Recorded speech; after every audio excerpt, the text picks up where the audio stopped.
Bueno, hemos visto qué métodos evangelísticos resultan más efectivos para lograr nuestros objetivos, ya habéis mencionado algunos. La otra pregunta que tenemos que hacernos es cómo podemos establecer contacto con los líderes clave de la comunidad. ¿Cómo creéis que podemos contactar con ellos? ¿Qué haríamos? Cuando alguien nos dice aquí el líder clave es el panadero, ¿cómo contactamos con el panadero? Yendo al lugar donde la persona se encuentra y dependiendo de su posición, si es el médico, como usted decía, pues tendríamos que esperar el tiempo a que el médico nos atienda. Claro. Y si es un panadero, podríamos entrar a su negocio y presentarnos y hablar con la persona, dependiendo de la persona. Como estamos hablando de relaciones, si es el médico es obvio que tendríamos que llegar con algún dolor. Porque un médico no te va a dar tiempo si no tiene que atenderte, está acostumbrado, tiene un hábito. Pero si tú puedes ir al médico porque te sientes molesto por alguna cosa, es aprovechar. Al panadero, por ejemplo, si no le compramos el pan, raramente nos va a atender. O sea, la amistad viene porque le compramos el pan un día y otro día, por ejemplo, en España el pan es fresco, tú vas a la panadería todos los días a por pan. Entonces es una manera de relacionarte con la persona y crear una cierta amistad. Y decirle que el pan está muy rico. Claro. Y hablarle del pan de vida, Claro que sí. La pregunta es, ¿dónde encontramos las personas claves? No las encontramos, sino preguntamos a la población que queremos ganar, para ellos quién es la persona clave. Y ellos, claro, ellos te dirigen hacia lo que ellos piensan que es la persona más querida dentro, a lo mejor, de esa barriada. Ay, pues el señor tal, antes puse el ejemplo, bueno, un médico, pues el panadero, el zapatero, yo qué sé, que es una persona amable, que tiene un carácter bueno, que se da mucho a la gente. Entonces es una persona para mí clave.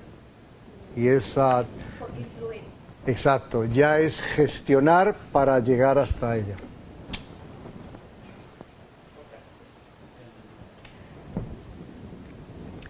Ahora, la siguiente pregunta es, ¿cómo podemos establecer contacto con los líderes clave de la comunidad?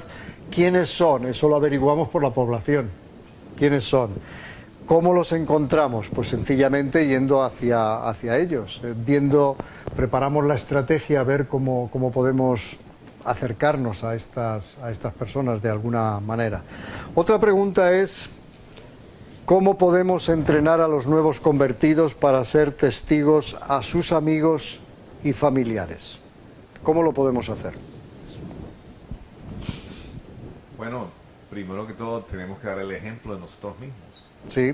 Es el mejor forma de que ellos vean lo que estamos haciendo. Exacto. Como dijo Pablo, los he enseñado, lo que han aprendido de mí, esto. Exacto. Enseñar. Es hacerse a ellos.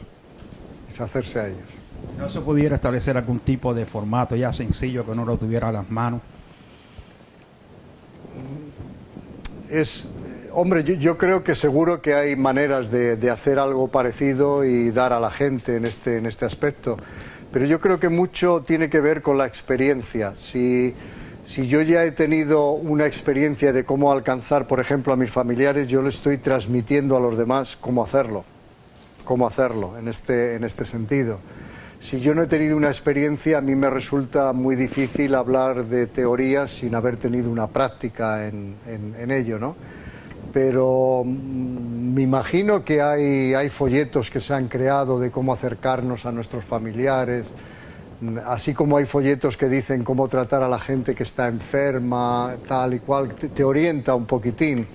O folletos que también dicen cómo aproximarse a una persona que ha perdido a su ser querido hace muy poco tiempo. Y te dan una serie de versículos, etcétera. Yo creo que todo eso ayuda, pero la mejor la mejor cosa es la experiencia propia. Es decir, si yo sé cómo ha funcionado en mi vida el acercarme a uno de mis familiares, es lo que yo voy a transmitir, porque al fin de cuentas estamos iniciando células y estamos creando un ministerio modelo. Y la gente lo aprecia, lo aprecia mucho. Mi hija me veía siempre orando con las personas. Claro. Yo la puse ella en una escuela cristiana. Ella está haciendo lo mismo. Yo trabajo en real estate.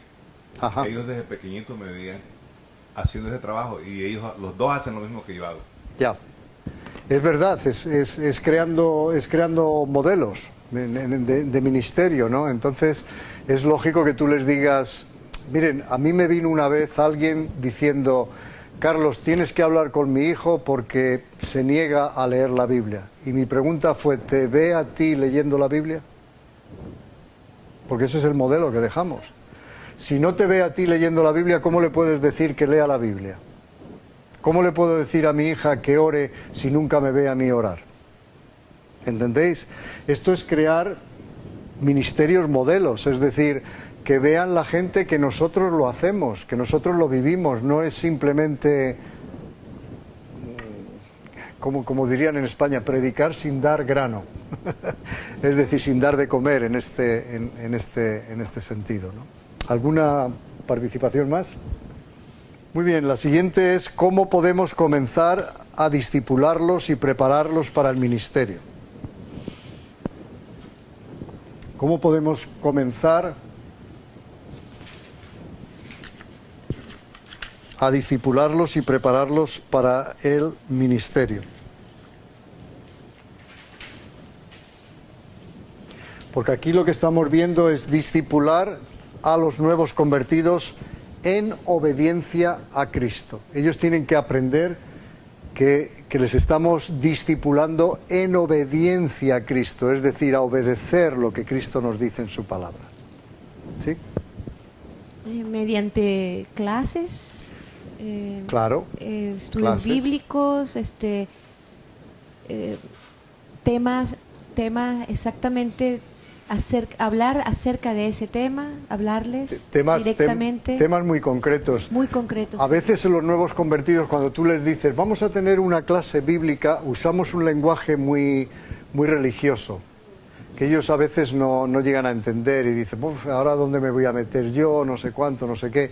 Pero es mucho más fácil a lo mejor decir, oye, ¿podemos tomar un café y charlar sobre algo que creo que te va a interesar? O le vas creando una especie de ansiedad sobre alguna cosa en particular, ¿no? Y ellos, la gente es muy expresiva en decirte esto es lo que siento, esto es lo que me gustaría hacer, etcétera. Y entonces tú aprovechas para decir, ¿te gustaría que tomáramos un café esta semana, si es posible? Nos puede llevar a lo mejor 45 minutos y en 45 minutos tienes que llevarlo muy bien preparado. Porque hay gente que no te puedes sentar con ella 2 horas porque está trabajando, está haciendo cosas y te está dando un tiempo muy valioso para ellos. Y tú estás ahí, si te dice hora y media, bendito sea Dios, hora y media puedo pasar contigo porque estoy ahí para eso. Pero mucha gente a lo mejor solo puede pasar 40 minutos contigo y tenemos que tener la clave ahí para charlar con ellos, hablar con ellos y que salgan verdaderamente satisfechos en ese aspecto. Estoy seguro que habréis tenido experiencias distintas, pero estamos aquí hablando de cómo podemos comenzar a discipularles y prepararles para el ministerio. Es como decía el hermano, ¿cómo puedo yo testificar a mi suegra o a mi marido que no es creyente o tal y cual? Bueno, hay una señora que se convirtió, que siempre oraba por su marido, era un camionero y este hombre era bastante rudo y siempre le decía a la esposa que siempre estás metida en esto, en lo otro y no sé qué, y ella era lo que llamamos ahí muy contestona, le replicaba y era también agresiva en ese aspecto, siempre estaban así, ¿no? Cuando ella cambió, ella empezó a hacer algo que le hizo al otro pensar. Nunca lo había hecho antes. Este hombre venía de trabajar y la mujer preparaba un barreño con agua caliente y le decía, mete los pies aquí. Y le echaba sales de esas de baño y no sé qué, y luego le secaba los pies. Bueno, el hombre encantado, le daba un masaje en la espalda. Cambió totalmente. E hizo que de alguna manera su esposo estuviera más disponible para oír lo que ella tenía que decir que no. Mientras que muchas veces el procedimiento que empleamos es el procedimiento del mundo. Si alguien no te quiere oír, pues anda, pues déjame en paz, pues no sé cuánto, no sé qué. No, y eso no es. Figúrense toda la gente que se acercó a Jesús. Él tuvo tiempo para todos, para decirle esto, para indicarle lo otro. Tuvo tiempo para ellos. Y la gente va a estar a nuestro alrededor, porque tenemos cantidad de personas a nuestro alrededor, que de alguna manera estamos llamados a servirles, a ayudarles en lo que podamos, ¿no? En este sentido. Ahora, ¿cuándo y cómo podemos enseñarlos? ¿Cómo ha sido tu experiencia? ¿Cuándo y cómo, si es que la has tenido, has usado para enseñarlos algo? Por ejemplo, supongamos que tú trabajas con una persona a la cual invitas a aceptar a Cristo y lo hace. ¿Cómo buscas el tiempo? Inclusive a lo mejor dentro del mismo trabajo, ¿no? Hay una media hora a lo mejor que uno tiene tiempo libre, o a esto me refiero. ¿Cómo buscamos esas oportunidades? Porque la gente a lo mejor no tiene otra oportunidad. ¿Cómo la buscamos? Bueno, tengo una persona que es modista y voy donde ella para que me arregle el pantalón o la blusa. Al hablar con ella me doy cuenta que no es creyente y simplemente estamos hablando, algo pasa en la conversación y empiezo a hablarle de Jesús. Entonces, muchas veces voy a donde la persona está, pero otras es que simplemente se da, aparece la persona. Exacto, exacto. Sí, eso sí. Siempre va a ocurrir. Sí. ¿Sí? ¿Allí? Bueno, algunos ejemplos. A veces pedirle un servicio a la persona sirve. Porque a veces pensamos que tenemos que hacer gran cosas. Sí. Quizás esa persona tiene una cosa bastante grande que hacer. Sí. Y mi esposa puede testificar que soy muy inepto en muchas áreas. Entonces yo invito a un vecino para ayudarme con algunas reparaciones muy sencillas, o algo con el coche que yo no sé, quizás mi vecino sí sabe. Y esa cosa sí funciona muy bien. O aún pedirle a un profesional un servicio, porque aquí están sirviéndonos amablemente, nosotros le estamos pagando, pero no importa. Se puede crear una relación y he seguido yo a esos profesionales para tomar un cafecito y ahí compartir el evangelio con la persona. Exacto, exacto. Es pidiendo un favor muchas veces, sí, sí. O cuando nos piden a alguien un favor a nosotros, ¿no? Pero muchas veces lo introducimos cuando pedimos un favor a alguien. Así de sencillo. Es una forma práctica. ¿Y cómo descubres a los miembros de tus oikos? Oikos.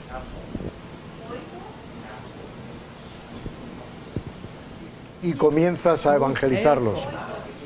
Miren, una de mis estudiantes me hizo este dibujo de lo que son nuestros oikos, que es muy interesante, porque es como un árbol y ahí verán unos pájaros volando en este sentido, y es interesante por lo siguiente. Mis oikos son, por ejemplo, las aves, las personas con quienes te relacionas poco, están siempre por ahí volando, te relacionas muy poco. Puede ser un panadero, gente en el metro, el conductor de un autobús, te relacionas poco, pero esos son mis oikos, están ahí metidos en ello.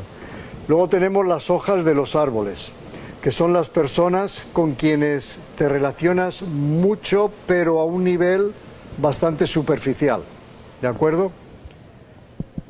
Como pueden ser compañeros de trabajo, otros miembros de tu iglesia, relativamente poco. Sabéis que en una iglesia a lo mejor termina el culto y hola, si no conoces a la persona, hola, hola. Bueno, esos son oikos también, ¿eh? Pero nos relacionamos poco en este sentido. Luego vienen las ramas, las personas con quienes te relacionas bastante y son los que llamamos amigos o inclusive familiares. Esas son las ramas. Y por último el tronco, que son las personas con quien tienes una relación cercana y las personas que te influyen más. Ese es el tronco. Entonces los oikos quiere decir nuestro entorno. ¿Cómo nos relacionamos con nuestro entorno? Tanto con esas aves con las cuales tenemos muy poquita relación y a veces no pensamos en ellas y a lo mejor, fíjate, las podemos cazar para el Señor. Valga la expresión, las podemos cazar. Otras son esas hojas, que son las personas con quien nos relacionamos mucho, pero a un nivel muy superficial, como puede ser un vecino. Hola, ¿qué tal? Muy bien, claro. No hay nada más. Pero es lo suficiente como para un día, de alguna manera, proponernos el relacionarnos todavía un poquitín más.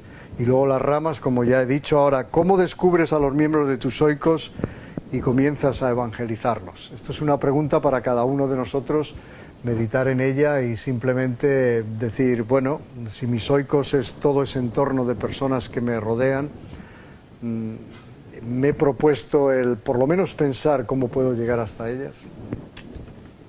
Esta sería la pregunta. Yo creo que es muy importante lo que estás diciendo y muy bien dicho, porque tenemos que meditar en eso. Algunas personas nunca han pensado en esos términos. No. Y tienen que pensarlo profundamente para poder identificar cada una de esas áreas.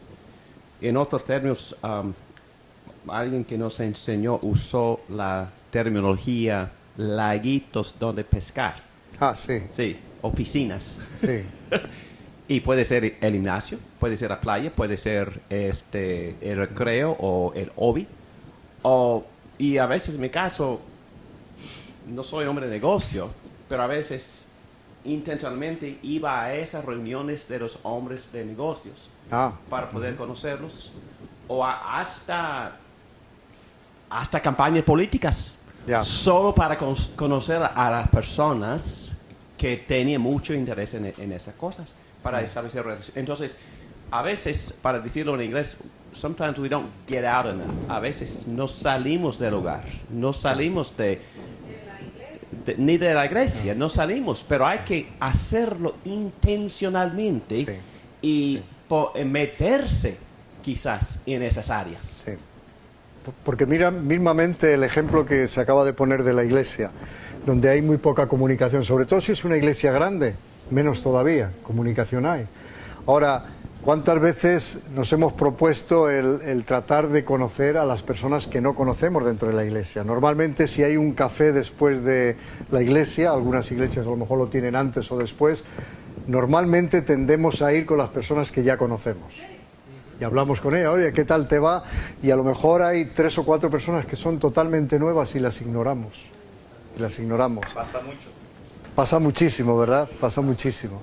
Entonces es importante que sepamos en todo momento cómo acercarnos a estas personas que están solas, es decir, y que se sienten solas porque nadie ha ido a darles un abrazo. Yo me gozo en la iglesia que fuimos por primera vez mi madre y yo, como os he explicado, enseguida la gente vino y dónde viven, y abrazos y besos como si nos conocieran de toda la vida y preguntándonos cosas, etcétera, etcétera. Yo creo que eso es la iglesia, eso es ser iglesia en este sentido.